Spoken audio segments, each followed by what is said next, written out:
Kita akan segera mulai hafruta kita. Kita akan awali dengan doa. Mari kita berdoa. Ya Tuhan, kami bersyukur untuk hafruta community yang kami terus lakukan sebagai bagian dari komitmen kami untuk saling menopang, saling menasihati, saling mendukung, sehingga firman Tuhan tidak hanya menjadi milik kami, tapi kami bisa sebarkan ke komunitas-komunitas yang Tuhan percayakan. Kami berdoa, memohon kuasa-Mu, pengurapan-Mu, setiap kebenaran yang kami alami menjadi kemuliaan bagi Tuhan. Dalam nama Tuhan Yesus Kristus. Amin. Shalom semua. Shalom, Pak. Oke. Hari ini kita akan bicara tentang prinsip kesetaraan. Oleh karena bangsa kita juga baru saja kita merayakan kemerdekaan bangsa kita, dan hari ini saya memilih Injil menurut Matius. Matius 1 tentang silsilah Tuhan Yesus. Ada 17 ayat, tapi saya tidak baca semuanya. Saya hanya baca ayat 1 dan kemudian ayat 17. Inilah silsilah Yesus Kristus, anak Daud, anak Abraham. Ayat 17, jadi seluruhnya ada 14 keturunan dari Abraham sampai Daud, 14 keturunan dari Daud sampai pembuangan ke Babel, dan 14 keturunan dari pembuangan ke Babel sampai Kristus. Ada 42 keturunan dari silsilah Tuhan Yesus. Dan ini ditulis begitu lengkap oleh penulis Injil Matius. Bagi kebanyakan orang, termasuk kita, mungkin silsilah panjang lebar itu tidak terlalu penting. Ya, paling-paling 4 keturunan atau 3 keturunan. Tetapi bagi orang Yahudi, silsilah itu sangat penting karena pertama dia bicara tentang asal-usul. Dia bicara tentang identitas. Dan dia juga bicara tentang kesucian dari sebuah garis keturunan. Dan ingat, bahwa Rasul Paulus sendiri pernah mengungkapkan tentang identitasnya. Kalau kita baca di Filipi 3, dia bicara tentang asal-usulnya. Dia orang Yahudi, suku Benjamin, orang Ibrani asli, ahli Taurat. Jadi bagi orang-orang Yahudi, asal-usul, identitas, tujuan hidup itu sangat menentukan kredibilitas. Mereka disebut orang-orang pilihan Allah. Mereka disebut keturunan perjanjian. Mereka merasa bahwa dari keturunan mereka lah akan lahir raja yang membebaskan. Jadi silsilah bagi orang Yahudi itu bukan sekedar catatan sejarah, tapi itu hakikat identitas. Nah, yang kedua yang paling menarik Justru penulis Matius mencoba untuk memberi nilai yang baru. Apa nilainya? Orang-orang Yahudi ini suka sekali membanggakan diri sebagai bangsa pilihan. Dengan kata lain, di luar orang Yahudi, di luar bangsa ini, tidak ada lagi yang lebih hebat dari mereka. Mereka menyebut bangsa yang unggul, bangsa pilihan.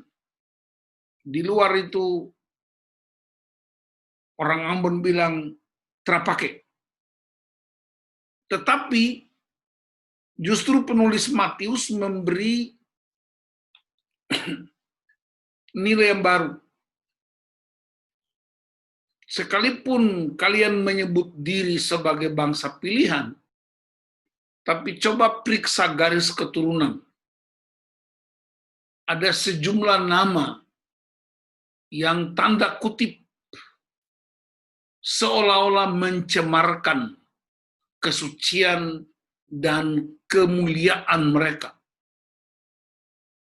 Semua orang tahu siapa Abraham, bapak orang beriman, nenek moyang keturunan, sehingga disebut Allah Abraham, Allah Ishak, Allah Yakub.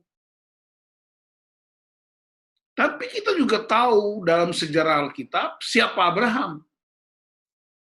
Alkitab tidak menutup-nutupi cerita tentang seseorang yang hebat sekalipun. Ada Yakub yang juga seorang penipu. Itu ditulis, nggak ada yang bisa disembunyikan. Ada Yehuda yang memperkosa mantunya sendiri. Ya. Ada Daud yang membunuh suami orang dan dia mengambil istrinya. Ada juga Salomo yang punya istri begitu banyak, hampir 1000. Jadi ada nama-nama yang tanda kutip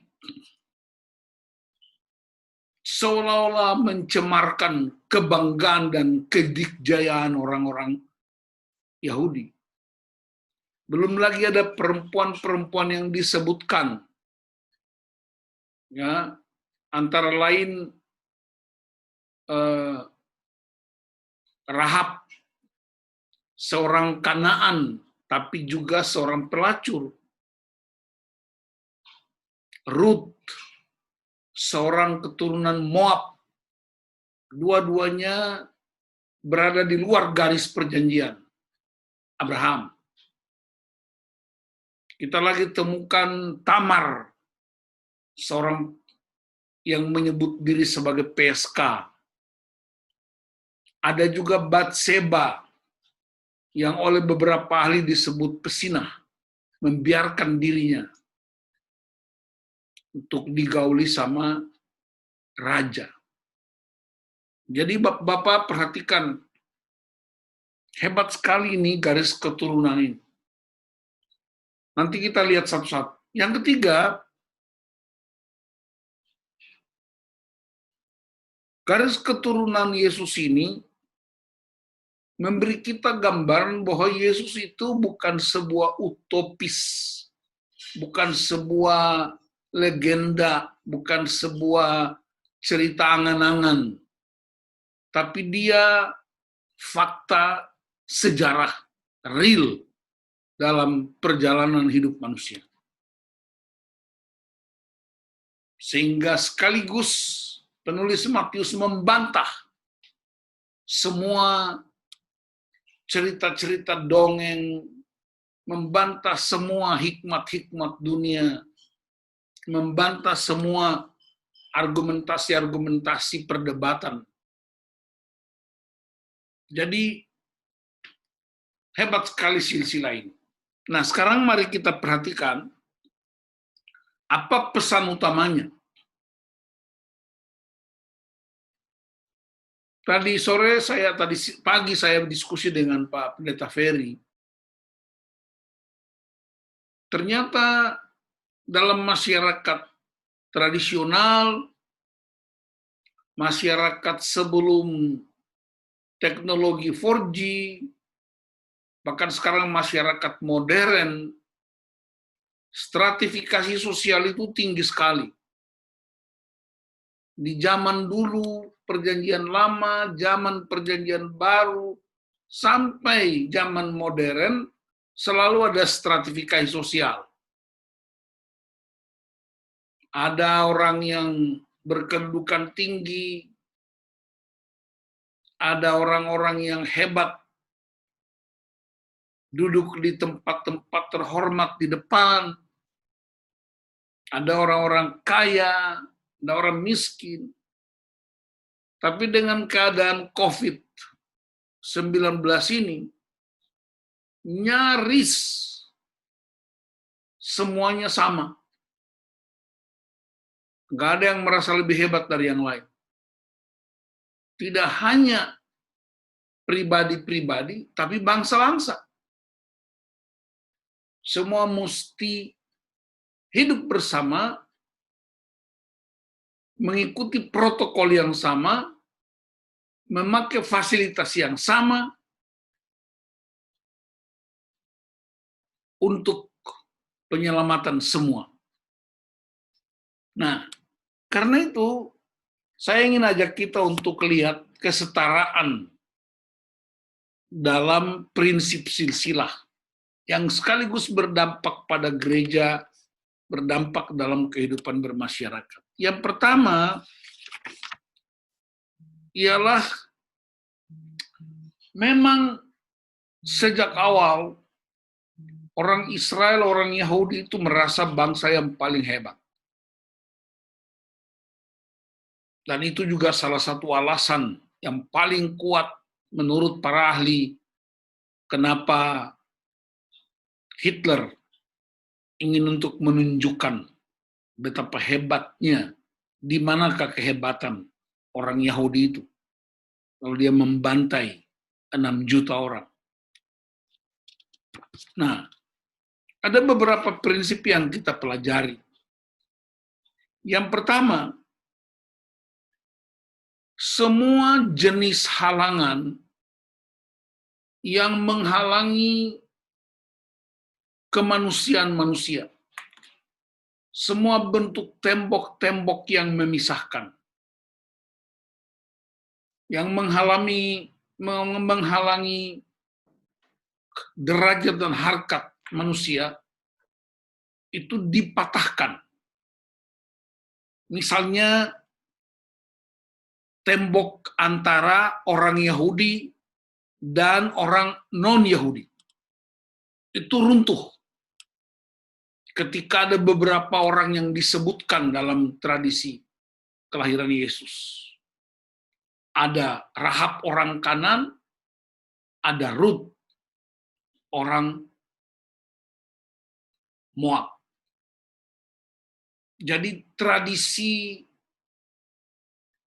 Yahudi, non-Yahudi, itu langsung roboh dengan sendirinya.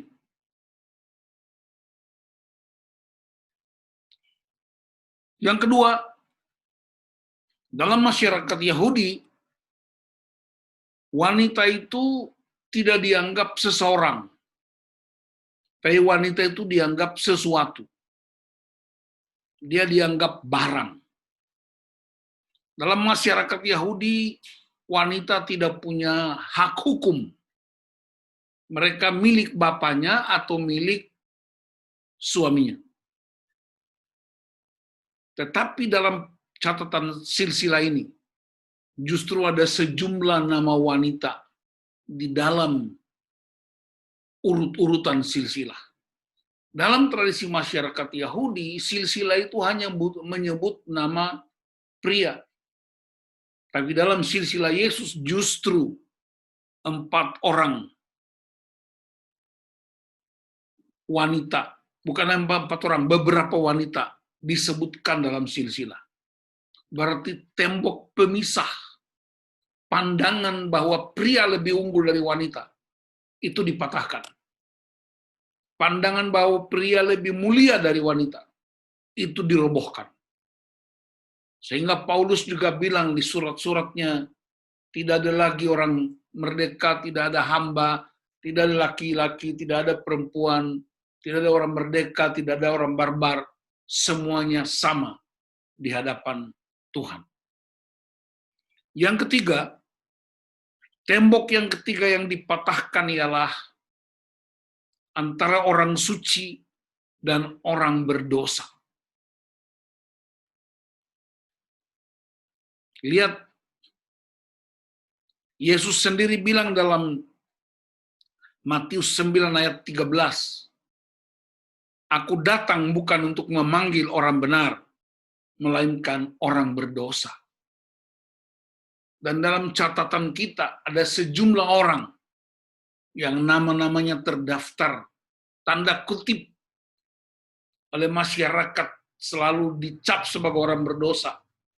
Rahab seorang pelacur, Tamar seorang PSK, menyediakan dirinya, ya, Batseba seorang pesina, Daud seorang pesina malah disebutkan sebagai keturunan Yesus. Untuk menunjukkan tidak ada lagi pemisahan, tidak ada lagi yang merasa lebih hebat dari yang lain. Semua tembok kesucian dan orang berdosa itu dirobohkan. Tidak ada lagi yang merasa terhormat dan tidak ada lagi merasa tidak terhormat. Di hadapan Tuhan semuanya sama. Nah, seorang hamba Tuhan namanya Warren Wiersbe, dia bilang bahwa kalau di Perjanjian Lama itu mencatat tentang silsilah Adam dalam Kejadian 5, di Perjanjian Baru dia bicara tentang silsilah Yesus. Pertanyaannya, dia berkata bahwa Perjanjian Lama bicara tentang kelahiran pertama. Perjanjian Baru bicara tentang kelahiran yang baru. Jadi bukan kelahiran pertama yang hebat, tapi justru kelahiran yang baru. Sehingga di banyak gereja, banyak hamba Tuhan tertentu menyebutnya sebagai orang lahir baru. Bukan datangnya Yesus pertama saja yang penting, tapi dia akan datang untuk kedua kali. Nah, dari teks Matius 1 ini, kita bisa refleksikan untuk kehidupan keluarga. Seringkali pria merasa lebih unggul dari wanita, orang tua merasa lebih hebat dari anak-anak. Kadang-kadang bahkan di gereja pun ada. Ya, anak-anak nggak boleh ribut di gereja karena merasa mengganggu orang tua lagi kebaktian. Anak-anak nggak boleh dengar percakapan orang tua. Dan seterusnya. Di keluarga seringkali ada praktek diskriminasi. Di gereja juga ada praktek diskriminasi. Di gereja tertentu, perempuan duduk di sebelah kiri, laki-laki di sebelah kanan. Di gereja tertentu, yang duduk di depan itu majelis, yang duduk di belakang itu anggota jemaat biasa, yang duduk di sofa itu donasinya lebih banyak dari yang duduk di bangku baso. Itu semua diskriminasi yang luar biasa kita lihat sehari-hari. Siapa punya jabatan, dia yang boleh kasih sambutan. Padahal dia baru. Siapa punya uang banyak, dia yang terpilih. Itu semua adalah cara berpikir Yahudi di zaman dulu. Makanya kita udah zaman modern ini, pikiran kita jangan pikiran Yahudi zaman dulu. Nanti dimusnahkan sama Hitler. Hitler sekarang ini banyak modelnya. Di gereja juga ada diskriminasi. Di masyarakat Indonesia, sekalipun kita udah 75 tahun, masih ada diskriminasi yang luar biasa. Diskriminasi ini kayaknya sudah menjadi sebuah budaya dari zaman dahulu kala. Maka udah waktunya kita menjadi model baru. Karena kita percaya Kristus, dan ketika Kristus lahir, dari seluruh garis keturunan yang menurut ukuran manusia itu sangat mengerikan. Justru dia menghancurkan semua tembok-tembok pemisah. Dia datang tidak hanya untuk orang-orang yang besar, malah dia duduk bersama dengan orang-orang berdosa, duduk dengan orang-orang yang tersingkirkan, duduk dengan orang-orang yang terabaikan. Jadi pertanyaan retorikanya ialah, apakah benar-benar kita sudah merdeka? Secara fisik dari penjajah, sudah. Tapi mungkinkah ada penjajah-penjajah baru? Penjajah baru itu bisa karena kekuasaan di gereja, bisa karena jabatan di gereja, penjajah baru bisa karena uangnya banyak, penjajah baru karena merasa dia berasal dari suku bangsawan, penjajah baru bisa oleh karena dia merasa pendidikannya lebih tinggi dari yang lain. Itu bisa saja terjadi. Karena itu, mempelajari silsilah Yesus bukan sekedar catatan kelahiran, tapi dia bicara tentang value, nilai kesetaraan. Bukan hanya kesetaraan gender, kesetaraan kemanusiaan yang memberi ruang. Dan kesimpulannya cuma satu, Yesuslah jawaban satu-satunya untuk menghancurkan semua penghalang kemanusiaan yang lebih beradab. Tuhan Yesus memberkati kita. Amin. Sekarang kita gunakan waktu ini untuk sharing, diskusi, dan akan menolong kita untuk membangun peradaban yang lebih kuat. Saya selalu punya pengharapan bahwa kalau orang-orang yang sudah ikut di CMN tidak sekedar bahas firman, tidak sekedar bahas prinsip-prinsip teologis, tapi benar-benar dipraktekkan dalam kehidupan nyata di keluarga, gereja, maupun masyarakat. Jadi sekarang silakan kita mulai diskusinya.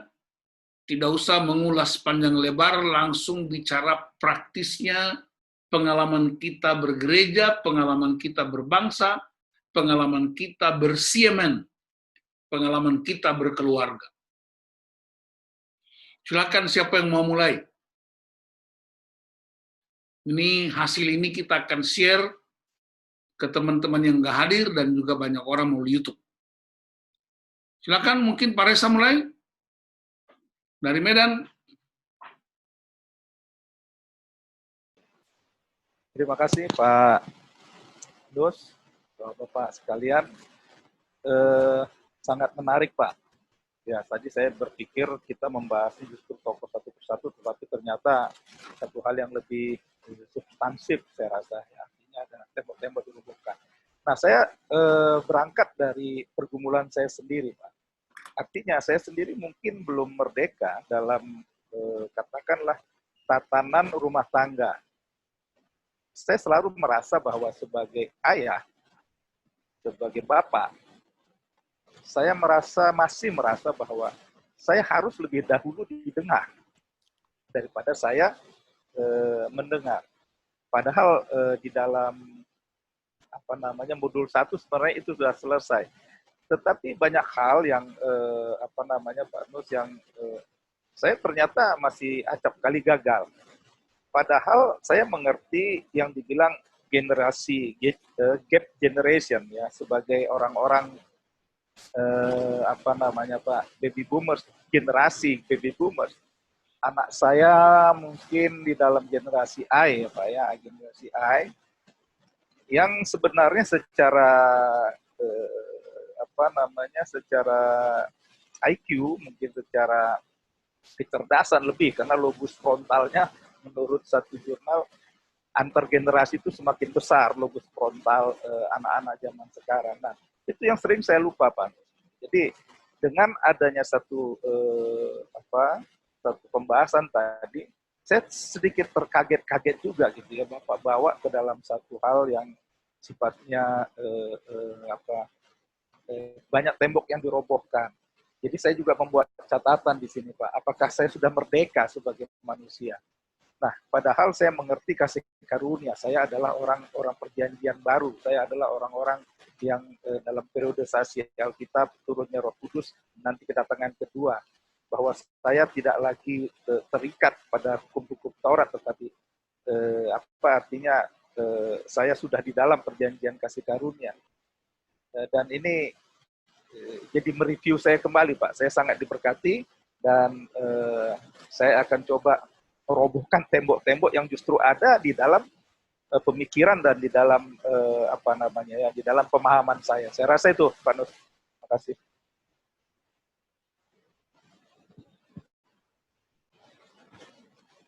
Terima kasih Pak Reza tentang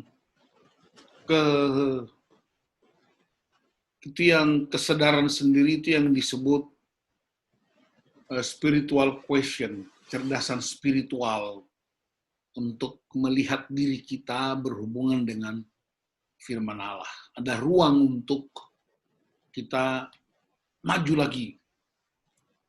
Silakan, siapa lagi yang mau membagi pengalaman iman berdasarkan silsilah Tuhan Yesus ini? Pak Pendeta Ferry, silakan. Ya, terima kasih Pak Nus. Jadi memang kaya dan dalam sekali ini bacaan ini, seperti yang beberapa hal sudah disampaikan oleh Pak Nus. Nah, saya cuma mau melihat dari salah satu perspektif saja.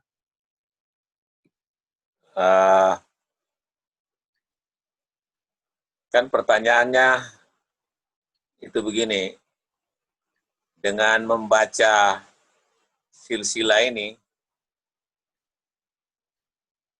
jadi kita ini di mana gitu kan? Kita atau apakah kita juga layak ada dalam silsilah Yesus, dalam secara jasmani, secara katakanlah secara keturunan lahiriah, jelas kita sama sekali tidak, kalau orang Ambon bilang saya ada cili dan garam, tidak ada hubungan apa-apalah. Nah, tapi di dalam iman, seperti yang Paulus bilang, tidak ada lagi orang Yahudi, orang bukan Yahudi, tidak ada lagi orang merdeka, orang hamba, tidak ada lagi perempuan, lelaki, dan seterusnya. Dan itu seperti menempatkan kita di pohon silsilah Yesus. Seperti apa ya, mungkin kalau ibarat ini cangkok gitu ya. Kita dicangkokkan masuk. Ya, saya kira ini penting ya. Jadi kita yang tidak ada apa-apanya, tapi ditarik masuk oleh kasih karunia atau Pak Reza bilang tadi ya. Jadi menjadi anak perjanjian. Nah, ketika ketika fakta imani itu terjadi, saya langsung melihat bahwa silsilah kita yang masuk di cangkokan itu menjadi sebuah silsilah yang berpengharapan, memiliki tentu sukacita pasti. Kenapa saya bilang pengharapan? Sebab disitulah terjadi perjumpaan antara apa yang namanya keilahian dan keinsanian. Keinsanian saya kira jelas.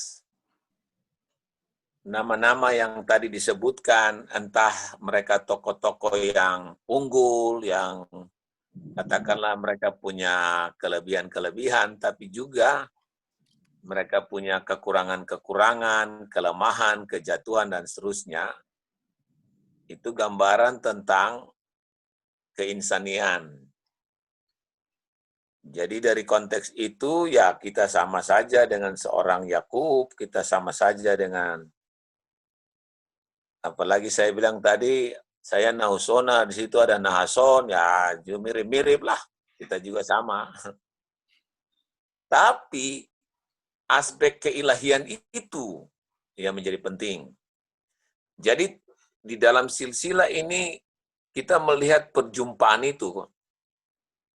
Keinsanian dan keilahian itu terjadi sehingga harkat dan martabat kita manusia yang insania ini yang terbatas justru memiliki lagi semacam DNA baru. Kalau orang bilang silsilah atau keturunan itu berkaitan dengan DNA, nah secara iman kita dapat DNA itu.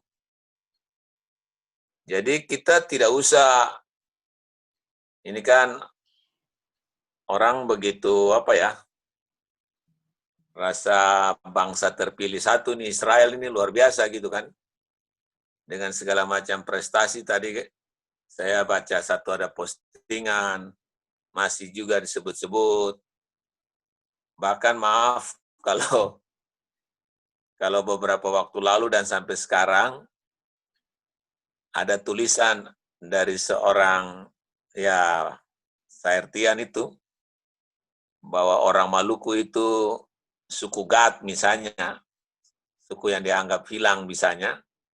Nah, itu mau mencoba untuk menghubung-hubungkan secara biologis. Tapi saya kira daripada kita pusing-pusing, tidak usahlah. Tanpa hubungan biologis, hubungan teologis atau hubungan imani telah menempatkan bahwa ternyata benih keilahian dalam hal ini, apa yang disebutkan dengan Yesus Kristus, anak Allah itu ada mengalir dalam kita. Nah, artinya bahwa kita harus sadar bahwa sesungguhnya benih keilahian itu menjadi sebuah potensi kekuatan yang memberikan pengharapan, tapi sejumlah kemungkinan, sehingga itu yang membuat kita tidak gampang lemah dan putus asa gitu. Bahwa ini sebuah tantangan untuk kita juga dari aspek, kalau kita mau bilang aspek misioner ya, aspek misiologis, ini sesungguhnya juga panggilan kita untuk menyatakan bahwa sesungguhnya manusia siapapun, termasuk manusia yang di luar kita, Tuhan sebetulnya menawarkan benih-benih keilahian ini bagi siapapun. Dan tanggung jawab kita untuk mau menghadirkan benih itu. Jadi, saya kira dalam contoh yang sederhana, katakanlah kita kan semua menjaga, kita punya nama baik, kehormatan, keluarga. Katakanlah kalau kita ini keturunan pangeran, darah biru, kita punya style tuh berbeda, cara ini. Nah, yang saya maksudkan adalah dengan kesadaran bahwa ada unsur keilahian, maka itu bukan membuat kita arogan, sebab sosok atau figur Yesus itu sekarang menjadi norma baru bagi kita. Keilahian seperti apa yang kita hadirkan di dalam batas-batas keinsanian kita yang setara. Nah, maka figur Yesus itu yang terbuka, mengasihi, mengampuni, mempedulikan, ya menyembuhkan. Nah, itulah. Itu yang saya melihat luar biasa dari silsilah ini saja, dia membuka banyak perspektif. Jadi perspektif iman, perspektif misiologis ada di sana, tapi juga pengharapan untuk kita tidak gampang lemah dan putus asa di tengah-tengah situasi krisis atau termasuk pandemi ini. Itu dari Beta. Terima kasih. Oke, terima kasih. Bapak John dulu, Bapak John. Kan dia pas hari ini ulang tahun. Silakan Bapak John. Suaranya kurang jelas.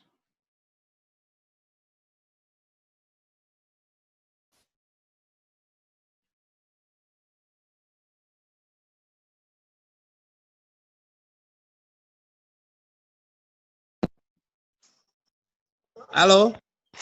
Ya, silakan Pak John. Bapak, terima kasih untuk kebenaran firman Tuhan. Kalau saya amati, maksudnya kita membaca setiap hari, kita cuma baca tentang sisilah saja. Kita tidak mendalam seperti yang Bapak jelaskan. Kalau Matius pasal 1, sisilah Tuhan Yesus, sisilah Tuhan Yesus ini. Nah, malam ini saya dapat suatu cerahan yang luar biasa, pencerahan yang luar biasa, bahwa ada berapa perempuan yang dianggap tidak buat masyarakat itu sampah, tapi dipulihkan, dipakai untuk menjadi keturunannya Yesus Kristus. Ini luar biasa bagi saya sendiri, karena kalau selama baca firman ini, kita tidak terlalu mendalam untuk cuma sisilah Tuhan Yesus. Tapi di hari ini terima kasih Bapak Nus dengan kebenaran firman Tuhan, penjelasannya, dan juga Bapak Pendeta Peri, terima kasih biasa untuk mau belajar kebenaran firman Tuhan ini. Itu saja dari saya Bapak, terima kasih banyak. Ya, jadi hari ini juga kan John ulang tahun. Ulang tahun ke-47 ya. Iya Bapak. Berarti bukan lagi keturunan Laisina, tapi keturunan ilahi. Siap. Wih, mantap. Siap. Potong babi nih. Siap. Potong apa, Kak? Oke. Sekarang kita pindah. Siapa? Mungkin Pak Stef atau Pak Riko? Atau Pak Remi? Silakan. Mau share pengalaman pribadi kita tentang kedikjayaan orang tertentu, pengalaman pribadi kita tentang kesetaraan kemanusiaan kita, dan silsilah Yesus yang kita pelajari telah merobohkan semua tembok-tembok yang dibangun oleh cara berpikir manusia. Silakan Pak Riko.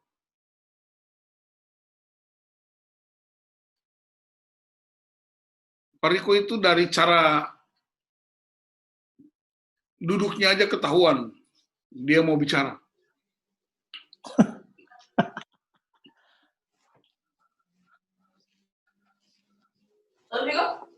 Saya.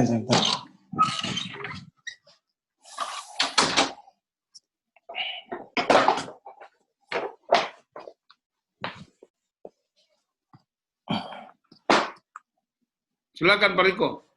Iya, Bapak, sorry. Beta pindah tanpa karena di luar agak ribut. Iya, Bapak, selamat malam, shalom. Shalom. Iya, memang firman ini kemarin di gereja lokal juga jadi topik untuk dihotbahkan di gereja. Namun isinya memang malam ini sangat berbeda, dan di luar apa yang memang tadinya dari keturunan satu pindah ke satu, satu pindah ke satu, lalu tiba-tiba di antara itu ada yang hidup benar di hadapan Tuhan, tapi juga ada yang hidup yang tidak benar. Dan memang hari-hari ini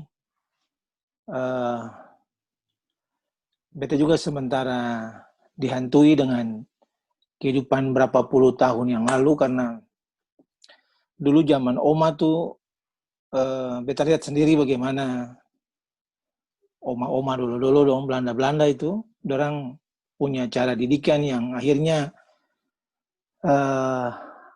strength, tapi ketika strength itu diliputi dengan mungkin usia yang sudah terlalu tua, akhirnya tidak lagi netral. Lalu beta mulai lihat kehidupan ini di hari ini ada di beta. Orang tua kekasih yang juga mungkin dalam sisi usia sudah lebih tua, beta merasa kehidupan yang lalu-lalu itu balik lagi. Cuma sekali lagi ketika lihat silsilah ini, beta merasa bahwa apalagi tadi yang Bapak Nus jelaskan, artinya memang hidup dalam kebenaran ini kan memang tidak segampang apa yang ketong bicarakan. Ketong bisa ngomong, tapi ternyata dalam hidup hari-hari itu butuh sesuatu yang luar biasa. Dan tidak semua orang bisa melakukan apapun yang seperti yang ketong bisa bilang. Kadang-kadang ketika itu terjadi ke orang lain, ketong bisa menjadi penasehat yang luar biasa. Tetapi ketika itu terjadi di ketong pun kehidupan memang juga sulit untuk ketong bisa kadang-kadang menerima. Cuman ya puji Tuhan, pengalaman di di CMN, terus beberapa camp, melibatkan diri di situ baik sebagai panitia, sebagai fasilitator, tapi juga ketong menghidupi segala sesuatu yang memang harus dihidupi, dan akhirnya akan jadi momok gitu loh. Momoknya karena ale ngomong baru ale sing bisa bikin agang gitu. Itu jadi tantangan tersendiri. Kalau tadi beta baku dapat dengan Pak Ferry tanya, sudah Pak masker? Beta bilang sudah masker. Jujur saja, dalam situasi dan kondisi rumah dengan tadi orang tua yang jadi sombar itu juga memberikan warna yang lain, beta lalu mengambil keputusan supaya itu jadi pagar. Setiap hari jalan pakai masker itu, jadi akan jadi berani hidup di luar ini ya. Masa sih malu dong, masa tahu kebenaran tentang Tuhan, tapi akhirnya juga ketika kadang-kadang berbenturan di luar, ya udah itu jadi pagar. Berjalan dengan tutup muka CMNI, masa jadi orang yang emosional dan segala macam itu. Jadi artinya ini memberi kekuatan bahwa memang akhirnya ketika hidup dalam warna yang berbeda dengan orang yang senior yang mestinya jadi sombar, lalu ada anak-anak komplain. Akhirnya karena anak-anak komplain, anak-anak lihat ketong orang tua pun hidup dengan satu angkatan di atas itu berbeda. Lalu cuma beta bisa bilang pada anak-anak begini, udah nih, betul kalian lihat contoh yang live, yang langsung. Sudah begini aja, Papa bilang, ikut yang Papa bikin aja. Memang betul ada hal-hal yang jadi memang terkadang ada yang menuntut beta pun keberanian untuk bisa mengklarifikasikan akan secara terbuka di hadapan anak-anak dan orang tua, tapi Ada juga yang ya sekedar mau menghormati, beta ngomong di belakang itu. Tapi akhirnya beta cuma bilang, udah, saya nggak usah ikut orang lain. Jadikan papa aja. Jadi hidup iko yang papa bikin. Ya, kalau papa bikin salah ya sudah. Tapi kalau papa bikin betul ya udah ikut yang seperti itu. Memang betul, Ale dong lihat hal yang betul. Tapi kan mesti bilang. Ya itu tantangan yang hari-hari ini beta jalani Akang. Tapi puji Tuhan, firman malam ini menguatkan. Tadi Bapak Nus sempat konfirmasi lagi tentang firman ini. Cuma beta saya ada punya gambaran sama sekali dengan yang Bapak Nus jelaskan malam ini. Tapi luar biasa. Itu Pak yang beta bisa terima malam ini, diberkati sama sekali. Oke, Pak Riko. Jadi yang penting ini, Billy Graham bilang, ya ini Billy Graham yang bilang, bahwa kebenaran itu tidak pernah lekang oleh waktu. Kebenaran itu dari generasi ke generasi, dari zaman ke zaman tidak pernah berubah. Kebenaran apa? Kebenaran tentang siapa kita. Kita adalah gambar dan rupa Allah. Itu nggak pernah berubah. Cara berpikir manusia bisa berubah. Usia manusia bisa berubah. Pendapatan manusia bisa berubah. Tapi hakikat kita sebagai gambar dan rupa Allah itu tidak berubah. Tetapi kemudian kata Billy Graham, ada yang membuatnya rusak, yaitu dosa. Dilakukan oleh keturunan kita yang pertama, yaitu Adam. Tapi Tuhan tidak mau gambar dia itu rusak total. Maka dia mesti bertindak untuk pulihkan kembali gambar dia itu dengan kehadiran Kristus. Nah, ternyata kehadiran Kristus, dia nggak langsung turun dari sorga ke bumi, tapi dia melalui tahapan-tahapan yang kita diskusikan. Melalui manusia-manusia yang juga tidak sempurna. Abraham yang pernah disebut sebagai penipu, anaknya, ya, cucunya, kemudian Yakub juga seorang penipu, ya, kemudian keturunan Yehuda, kemudian ada lagi keturunan Tamar, ada lagi Salmon menikah dengan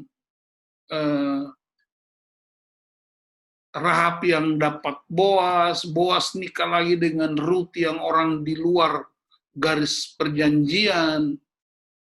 Jadi dengan perkataan lain, kehadiran Yesus tidak hanya meruntuhkan semua tembok-tembok yang saya jelaskan tadi, tapi kehadiran Yesus juga untuk memulihkan kembali gambar dan rupa Allah yang sempurna itu. Tapi dia enggak datang murni, bersih, suci. Sebab kalau dia datang murni, bersih, dan suci, maka semua kita enggak punya tempat. Semua kita enggak punya ruang. Justru dia datang melalui semua yang menurut akal manusia itu enggak pantas. Dari keturunan seorang pelacur, dari keturunan seorang PSK, dari keturunan seorang pesina, untuk menunjukkan bahwa Tuhan itu, dia menjadi Tuhan atas terang dan gelap. Ingat waktu Tuhan ciptakan dunia, dia bukan hanya bikin terang, dia nggak singkirkan gelap. Tetap gelap ada, siang dan malam, terang dan gelap tetap ada. Tetapi kemudian dia suruh kita jadi terang. Dan itu yang membuat kita itu merasa kebanggaan kita menjadi orang-orang yang ditebus. Sehingga nggak ada ruang buat siapapun. Nggak ada ruang untuk penghakiman. Ose ini orang apa, Ose ini orang apa, Ose mama orang apa, Ose pun keturunan pernah begini. Tidak ada lagi tempat itu ketika kita diterima oleh Yesus. Jadi keberhargaan kita bukan lagi soal asal-usul keturunan. Keberhargaan kita ialah Kristus yang mati dan memulihkan semua. Dan itulah kemerdekaan yang sejati. Itu kemerdekaan sejati itu pada kebenaran itu.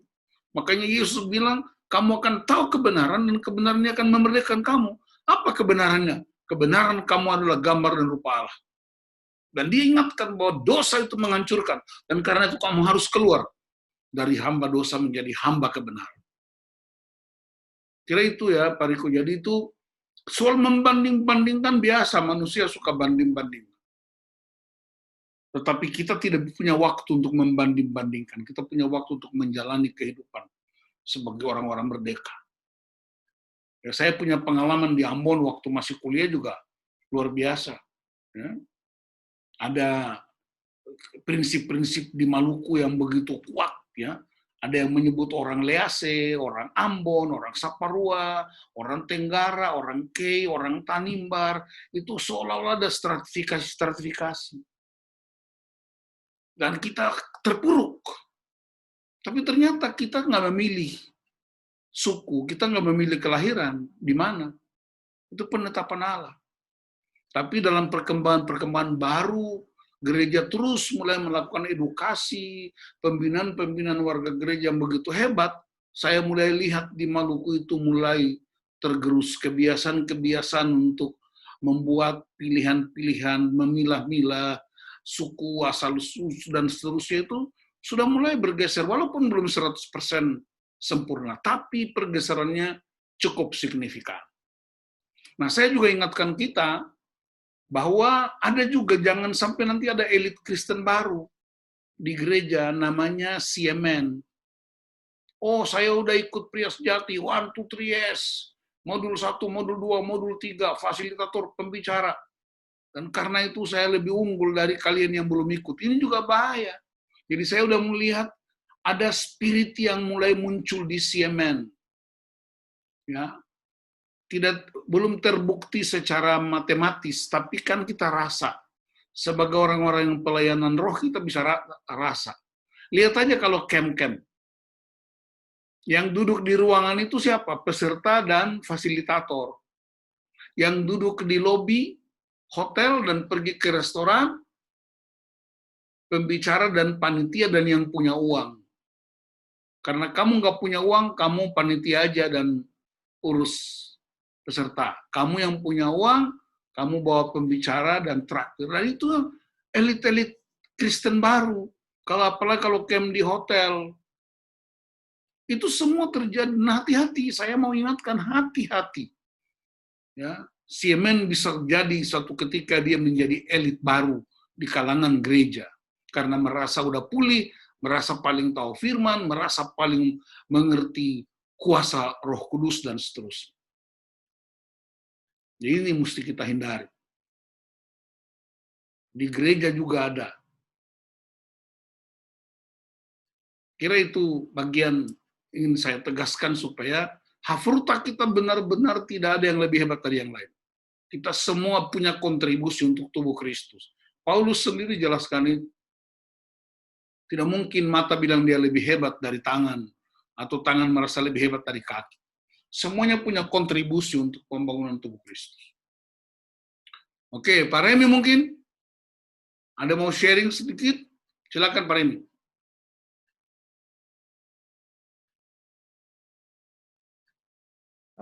Selamat malam Pak Nus, selamat malam Mbak Saudara yang lain.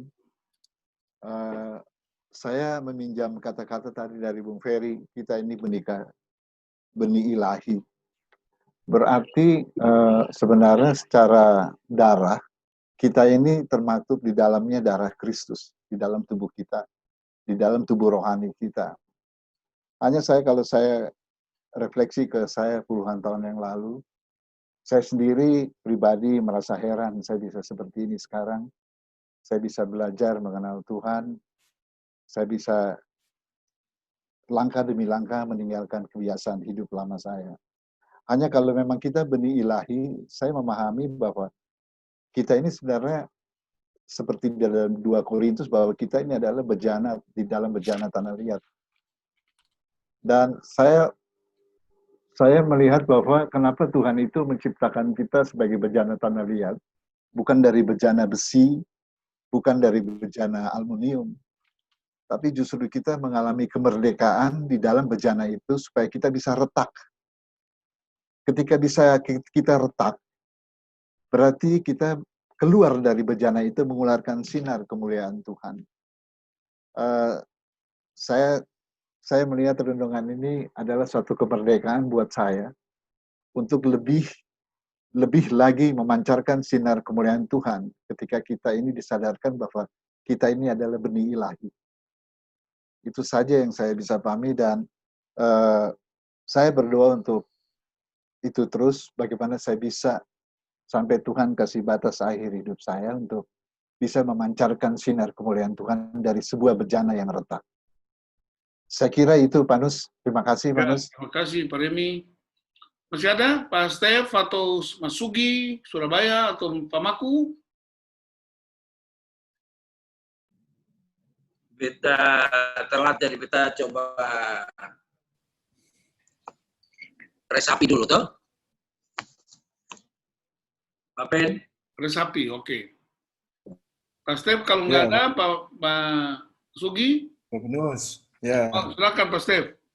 Ya, saya mohon maaf, ini internet saya terganggu, jadi videonya saya matiin. Oke, matiin video, yang penting Suara saya suaranya. bisa. Ya. Terima kasih banyak. Hari ini kita dicerahkan lagi sebuah pencerahan yang luar biasa dari bacaan ini, bagian firman ini. Ya, seperti John tadi bilang, kita selama ini hanya baca aja, kita nggak ngerti. Kita udah tahu itu silsilah, ya kita baca aja. Ya, saya mau memulai begini. Mungkin orang Israel atau orang Yahudi itu, mereka bangga karena mereka merasa bahwa mereka itu adalah umat pilihan. Nah, sehingga mereka merasakan bahwa bangsa-bangsa lain itu tidak punya arti.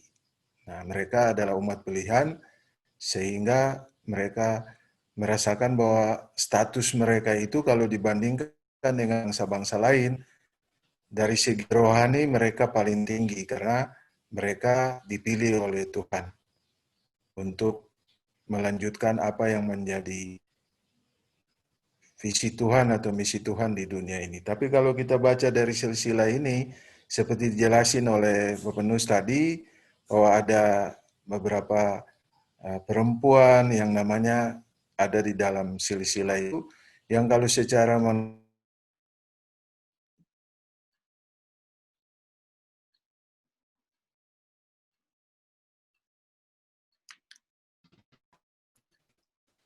Halo? Ya, oke.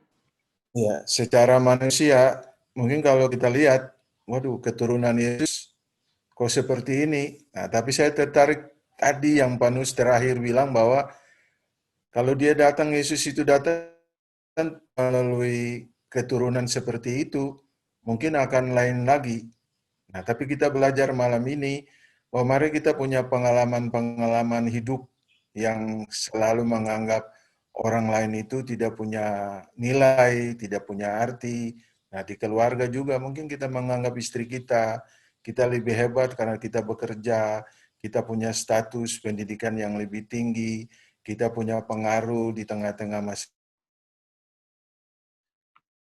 Bilang pengalaman pribadi, ya itu memang yang terjadi dulu di Ambon, ya saya nggak tahu sekarang ini seperti apa. Orang selalu bilang bahwa orang Maluku Tengah, orang-orang Lease, Pulau Ambon dan Lease itu orang-orang yang hebat, sedangkan Tenggara, Orser itu orang-orang yang ya kelas 2 lah dalam status itu. Makanya gubernur dan segala itu dari waktu ke waktu ya nggak orang Ambon ya orang Lease gitu. Nah, tapi malam ini kita belajar Yesus sudah mematahkan semua tembok-tembok itu, dengan demikian cara pandang kita, cara pikir kita untuk kesetaraan itu perlu. Kita mesti hidup karena Kristus aja di 2 ayat 6 itu bagaimana dia tidak mempertahankan keilahiannya itu. Nah, Yesus saja tidak mempertahankan itu. Lalu kita masih mempraktekkan.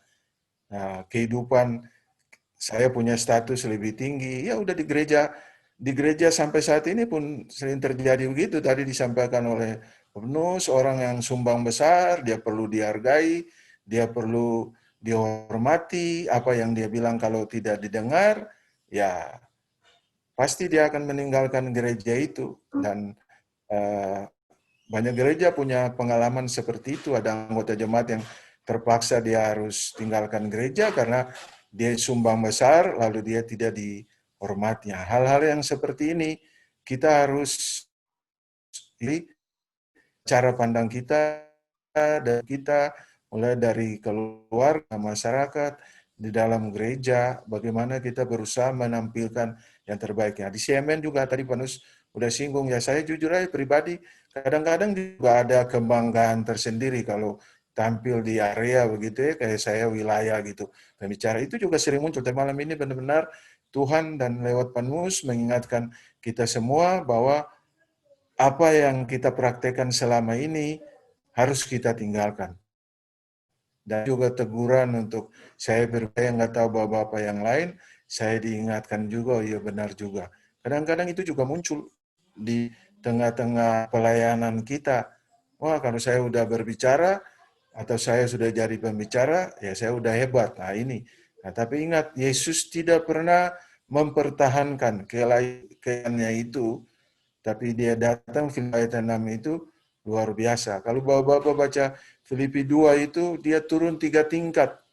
Bahkan dia taat sampai mati di kayu salib. Yang bagi orang Yahudi itu batu sandungan, dan bagi orang Yunani itu sebuah kebodohan. Nah, tapi Yesus tidak mempertahankan itu. Nah, mestinya dari apa yang disampaikan oleh Pak Nus, kalau kita lihat silsilah ini, silsilah Yesus saja seperti itu. Apa yang menjadi kebanggaan kita sebagai orang Pulau Haruku misalnya, Ojon, nah, gitu, atau Orser,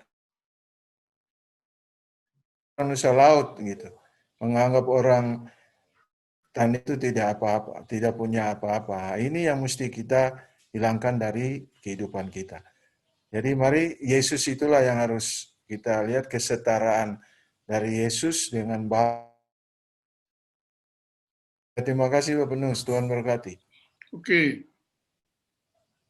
Jadi memang mesti ada terobosan baru, mesti ada terobosan dari paradigma kita. Ya. Mulai dari rumah, di gereja. Ya. Ingat, saya juga ingatkan, kita tadi kan ada istilah keturunan ilahi, itu baik. Keturunan ilahi, benih ilahi itu sangat baik karena itu kuasa. Tapi ingat, keturunan ilahi itu juga harus tunduk kepada otoritas ilahi. Yesus memilih mati di kayu salib. Berarti dia tidak mempertahankan itu. Nah, Mas Sugi masih ada, kalau tidak ada lagi, saya mau tutup dengan kesimpulan, tapi karena Mas Sugi udah hidupkan audionya, berarti Mas Sugi mau bicara. Silakan Mas. Ya, gambar saya ini cukup ini aja karena background-nya nggak bagus untuk dilihat. Nggak apa-apa, tadi kan kita lagi bahas, keturunan Yesus saja kan ada nama-nama itu, masa background semua aja takut dilihat. Oke, ya biar kelihatan gantengnya gini. Nah, gitu dong. Untuk tentang keturunan, ya penghargaan terhadap orang-orang yang terhormat itu sangat kental sekali di golongan saya ya, orang Jawa, GKJW khususnya. Jadi jangan heran kalau ada acara-acara selalu ada sambutan-sambutan yang begitu banyak yang menyita waktu acara inti. Nah, tapi bersyukur ketika saya masih kanak-kanak sangat kelihatan sekali perbedaan. Jadi kalau di gereja yang wanita sama pria nggak akan ada yang jujur berduaan, duduk berduaan, dipisah. Kemudian juga yang para terhormat duduknya selalu di depan, itu memang terjadi. Dan saya bersyukur sekali ketika sampai sekarang sudah hal itu tidak ada lagi. Kemudian terkait dengan keturunan yang saya alami, saya ini berasal dari desa kecil yang kehidupan keluarga yang puji Tuhan bukan orang terpelajar, tetapi saya melihat bahwa keluarga yang taat ke gereja. Jadi saya katakan taat ke gereja karena hanya ibadah, pokoknya ada ibadah selalu ada, itu aja. Tentang saya nggak bicara sejauh mana pemahaman tentang kebenaran tentang Alkitab ya. Itu bisa dikatakan tidak ada yang kalau di desa, di daerah, ke gereja tidak ada yang bawa Alkitab. Yang dibawa kidung pujian. Jadi yang namanya membaca Alkitab itu tidak ada sudah. Di keluarga-keluarga hampir tidak ada. Saya melihat seperti itu. Tapi dari hal itu saya melihat kalau dari keturunan memang ya bisa dikatakan tidak ada yang sekalipun dari keluarga kecil, keluarga yang bukan yang terutama mendapatkan penghargaan, tetapi saya bersyukur bahwa tidak ada sesuatu yang untuk dibicarakan tentang keburukan dari keluarga saya pribadi. Dan ketika saya saat ini saya berada di kota Surabaya, kemudian tetap di GKJW. Ketika saya terlibat di CMN ini justru menjadikan saya untuk berhati-hati dalam hal jangan sampai kesombongan itu akan muncul dalam diri saya, karena hal-hal yang terkait dengan hubungannya dengan teologi dan sebagainya selalu itu nama saya disebut untuk pembicara juga selalu tanya ke saya kegiatan-kegiatan, dan sampai saat ini dipercaya untuk pegang teologi di GKJW Gereja saya. Saya bersyukur sekali, sekalipun saya dari keturunan orang tidak terpelajar, dari desa, Tuhan berikan kesempatan untuk ambil bagian dalam kehidupan berjemaat. Tapi sampai sekarang juga saya sungguh bersyukur sekali bisa ketemu Pak Nus, teman-teman yang ada di grup ini, di CMN. Itu menjadikan saya menerima banyak hal, sekalipun dalam kondisi yang keterbatasan saya. Dan Tuhan berikan kesempatan ambil bagian dalam pelayanan, sekalipun memang belum bisa sempurna, maksimal seperti yang Tuhan harapkan di dalam kehidupan gereja. Jadi bagi saya pribadi, dari apa yang disampaikan Pak Nus itu merupakan suatu hal yang membuat saya juga tidak menjadi berkecil hati atau tidak menjadikan saya minder, tetapi saya juga harus cukup berhati-hati untuk menjadi tidak sombong dan sok menjadi orang yang terpandang dan berpengalaman yang banyak begitu. Saya kira itu yang saya dapat Pak Nus untuk Fruta pada malam hari ini. Ya. Terima kasih Pak Nus. Terima kasih Mas Sugi. Jadi Bapak, saya ingin menyampaikan beberapa hal sebelum kita doa. Yang pertama, manusia itu sebenarnya diciptakan untuk sebuah kebesaran Allah. Tetapi kebesaran itu dia jatuh karena dosa. Dan untuk menebus dosa itu Yesus nggak datang langsung patahkan dosa. Tapi dia seolah-olah membersihkan semua saluran-saluran itu. Di situ ada saluran penipuan dibersihkan karena ada nama-nama yang menipu. Di situ ada saluran pesina itu dibersihkan. Di situ ada saluran kenajisan dibersihkan. Di situ ada saluran kegagalan komunitas dibersihkan. Jadi kalau saya pakai istilah itu ada got yang mampet, ada saluran air yang mampet, lalu dilepaskan itu apa istilahnya itu untuk menghancurkan saluran yang mampet itu namanya apa?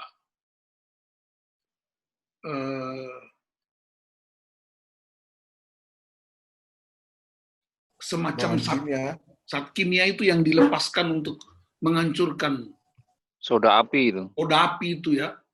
Sekarang soda api itu seolah-olah dilepaskan untuk membersihkan semua salurannya. Dan ketemu kembali. Jadi saya ingin ingatkan kita bahwa Yesus tidak turun langsung simsalabim, tapi dia melalui jalur-jalur yang menghambat kebesaran manusia. Dia melalui jalur-jalur yang menghambat kedikjayaan manusia. Dan sekaligus dipatahkan semua tembok-tembok. Nah, saya ingin mengutip pernyataan Paulus, Rasul Paulus yang hebat itu. Ya, Filipi 3. Saya ingin kita coba perhatikan Filipi 3 ayat 4 sampai dengan ayat 10. Perhatikan Filipi 3 ayat 4 dan seterusnya. Sekalipun aku juga ada alasan untuk menaruh percaya pada hal-hal lahiriah. Jika ada orang lain menyangka dapat menaruh percaya pada hal-hal lahiriah, aku lebih lagi. Lihat, dia bikin kurikulum vitae-nya, kebanggaan-kebanggaannya. Lihat, ayat 5, disunat pada hari ke-8. Dalam tradisi Yahudi, orang yang disunat hari ke-8 itu anak perjanjian. Dan Yesus disunat pada hari ke-8. Dari bangsa Israel. Siapakah Israel? Bangsa pilihan. Dari suku Benyamin. Siapa suku Benyamin? Suku bangsawan. Raja pertama orang Israel ialah Saul dari suku Benyamin. Orang Ibrani asli itu punya hak atas tanah, atas otoritas. Tentang pendirian hukum Taurat, aku orang Farisi. Ini bicara apa? Pengetahuan tentang hukum-hukum itu sempurna. Tentang kegiatan aku penganiaya jemaat, dia taat pada hukum. Tentang kebenaran aku taat pada hukum Taurat, aku tidak bercacat. Tapi perhatikan ayat 7. Tetapi apa yang dahulu merupakan keuntungan bagiku, sekarang kuanggap rugi karena Kristus. Ayat 8. Malahan segala sesuatu kuanggap rugi karena pengenalan akan Kristus Yesus, Tuhanku lebih mulia daripada semuanya. Oleh karena dialah aku telah melepaskan, perhatikan, aku melepaskan semuanya itu dan menganggapnya sampah supaya aku memperoleh Kristus. Jadi Bapak-Bapak perhatikan, seluruh kurikulum vitae sebagai kebanggaannya, silsilanya, asal-usulnya, kecerdasan intelektualnya, kespiritualitas farisinya, itu semua dia anggap sebagai sampah. Ayat 8. Sampah bahasa Yunaninya skubalon. Skubalon diterjemahkan hari-hari, mohon maaf, itu bahasa Indonesianya tai.